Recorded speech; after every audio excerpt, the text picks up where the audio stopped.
Kereta api adalah moda transportasi yang paling populer, terutama bagi masyarakat Jawa dan daerah lain yang telah memiliki sarana angkutan ini. Perkembangan perkereta-apian Indonesia yang pesat dalam 2 dekade terakhir ini tak lepas dari peran dan kiprah Direktorat Jenderal Perkereta-apian atau DJKA, Kementerian Perhubungan Republik Indonesia. Selama berdiri sejak tahun 2005, DJKA telah memberikan andil besar dalam pembangunan perkereta-apian Indonesia sehingga mendorong pengembangan ekonomi nasional dan peningkatan taraf hidup masyarakat. Sejak berdiri hingga saat ini, DJKA tercatat telah membangun lebih dari 1.000 km jalur kereta api di seluruh wilayah Indonesia. Selain itu, DJKA juga terus meningkatkan pemanfaatan teknologi perkereta-apian sehingga mendorong kemudahan akses dan integrasi multimoda, peningkatan aspek keselamatan, keamanan, dan kenyamanan masyarakat pengguna kereta api. Khusus sepanjang tahun 2022, DJKA telah dan sedang menyelesaikan sejumlah proyek strategis nasional di bidang perkereta-apian. Salah satu proyek besar itu adalah pembangunan elevated track Simpang Joglo di Solo, Jawa Tengah. Proyek ini merupakan rel layang terpanjang di Indonesia, yakni 10 km, dan sekitar 1,8 km diantaranya akan dibangun secara layang. Rel layang ini diharapkan dapat mengatasi kemacetan di perlintasan Simpang Joglo Solo yang selama ini terbilang parah. Rel layang ini juga diharapkan dapat meningkat headway atau waktu kedatangan kereta api dari 30 menit menjadi kurang dari 15 menit. Proyek strategis nasional DJKA lainnya adalah reaktivasi jalur KA Cibatu Garut yang sudah tidak beroperasi hampir 40 tahun. Jalur itu dibuka kembali pada 24 Maret 2022.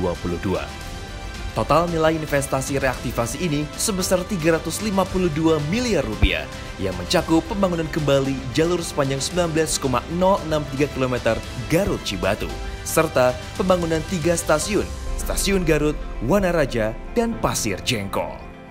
Jadi lebih hemat biaya ya tentunya, terus lebih mudah untuk akses transportasi, lebih efisien ke waktu dan mengurangi polusi juga. Lebih gampang intinya pada perhubungan antar kota. Dengan dibuka kembali jalur ini, transportasi masyarakat diharapkan semakin lancar, termasuk berjayanya kembali objek-objek pariwisata di wilayah Priangan bagian timur dan selatan. Pekerjaan besar lainnya yang digarap DJKA adalah pembangunan double track Bogor-Sukabumi pada segmen Paledang-Cicurug. Jalur kereta api Bogor-Sukabumi dibuka kembali mulai 10 April 2022. Jalur ini terdiri dari 11 stasiun mulai dari stasiun Bogor-Paledang hingga stasiun Sukabumi. Ya, saya rasakan suatu manfaat lebih besar gitu buat kita. Ya, satu memang kalau kita mau kemana-mana, satu ya tepat waktu. Kedua, gampang terjangkau, ya, harganya kan murah gitu loh. Selanjutnya, DJKA membangun rel ganda pada segmen Paledang-Cicurug sepanjang 26,6 km. Kemudian akan membangun rel ganda pada segmen sisanya dengan panjang 31,05 km dan mulai dikerjakan pada tahun 2023. Proyek penting lainnya adalah elektrifikasi KRL Jogja-Solo fase 2 segmen Solo Balapan Palur. Pembangunan elektrifikasi jalur ini dimulai pada tahun 2020 dan kini sudah beroperasi mulai 17 Agustus 2022. Ya, kereta api dari segi waktu jauh lebih cepat dengan catatan tahu jadwal dibanding dengan kendaraan umum lainnya, bis. Bis itu Solo-Jogja tidak tembus 2 jam. Kalau kereta api selama tahu jadwal, paling lambat 1-20 menit dah nyampe. Ini sangat inovatif dan sangat bervariatif sekali, dan ini membantu juga bagi warga-warga Karanganyar juga biar bisa transportasinya ke Jogja itu bisa lebih efisiensi. Stasiun Palur saat ini juga telah dilengkapi dengan persinyalan elektrik untuk pelayanan operasional perjalanan KA. Stasiun Palur juga sudah dilengkapi dengan 5 gate elektronik untuk transaksi pembayaran tiket KRL, fasilitas pelayanan pengguna, serta area parkir yang cukup luas. Sedangkan stasiun Solo Jebres sudah dilengkapi dengan 3 gate elektronik untuk transaksi pembayaran tiket KRL. Proyek strategis nasional lainnya yang sangat penting yang sedang digarap DJKA adalah pembangunan rel kereta api jalur Makassar-Parepare di Sulawesi Selatan. Ini adalah proyek bersejarah karena merupakan pembangunan jalur kereta api pertama di Sulawesi. DJKA telah melakukan uji coba pengoperasian terbatas jalur kereta ini pada 29 Oktober 2022. Jalur kereta ini menggunakan lebar jalur rel standar dengan lebar 1435 mm. Jalur yang telah diuji coba saat ini adalah sepanjang 66 km, yang dilayani 7 stasiun, yakni Stasiun Garongkong, Stasiun Baru, Stasiun Tanete Rilau, Stasiun Mandale, Stasiun Marang, Stasiun Labakang, dan Stasiun Mangilu.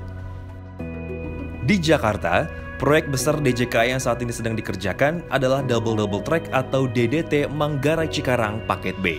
Proyek dimulai tahun 2014, ditargetkan selesai pada tahun 2023. Pekerjaan meliputi pembangunan fasilitas perkeretaapian Manggarai Jatinegara tahap 2 dan Bekasi Cikarang sekaligus revitalisasi Stasiun Bekasi. Stasiun ini melayani KRL tujuan Kampung Bandan, Duri, Angke, dan Cikarang serta naik turun kereta api jarak jauh. Mega proyek DJKA lainnya di Jakarta adalah pengembangan Stasiun Manggarai menjadi stasiun sentral pertama dan terbesar di Indonesia yang akan menjadi epicentrum baru dari pergerakan masyarakat di kawasan aglomerasi Jabodetabek. Kondisi Stasiun Manggarai sebelum dikembangkan relatif terbatas untuk melayani lonjakan jumlah penumpang yang besar setiap tahunnya. Stasiun Manggarai nanti akan memiliki 18 jalur aktif untuk melayani KRL, KA jarak jauh, dan KA bandara. Stasiun ini juga akan dilengkapi dengan area konkurs yang luas untuk mendukung mobilitas penumpang dan ditargetkan rampung pada Juli 2025. Berbagai proyek strategis nasional penting itu makin mengukuhkan peran DJKA Kementerian Perhubungan dalam membangun infrastruktur penting bagi pengembangan ekonomi dan kesejahteraan masyarakat. Berkat infrastruktur yang lebih baik, masyarakat semakin mudah mendapatkan sarana transportasi yang murah, cepat, aman, dan nyaman untuk berbagai kepentingan. DJKA juga terus berupaya mengadopsi teknologi terkini bidang perkeretaapian sekaligus meningkatkan kualitas. Dari sisi penataan organisasi, juga telah diterbitkan Peraturan Menteri Perhubungan Nomor 36 Tahun 2022 tentang organisasi dan tata kerja Balai Teknik Perkeretaapian. Peraturan Menteri ini dibuat untuk meningkatkan kinerja pelaksanaan tugas dan fungsi Balai Teknik Perkeretaapian melalui penataan organisasi dan tata kerjanya. Seluruh upaya itu dilakukan dengan harapan akan makin memajukan perkeretaapian Indonesia sebagai salah satu alat transportasi yang rakyat dan canggih, sehingga akan menciptakan sistem transportasi perkeretaapian yang lebih baik bagi Indonesia yang lebih maju.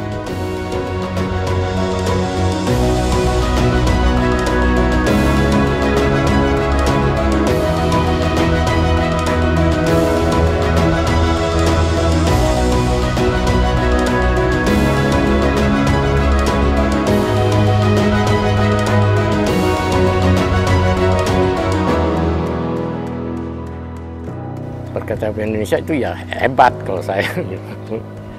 Ya maju terus. Maju terus, semoga sukses selalu.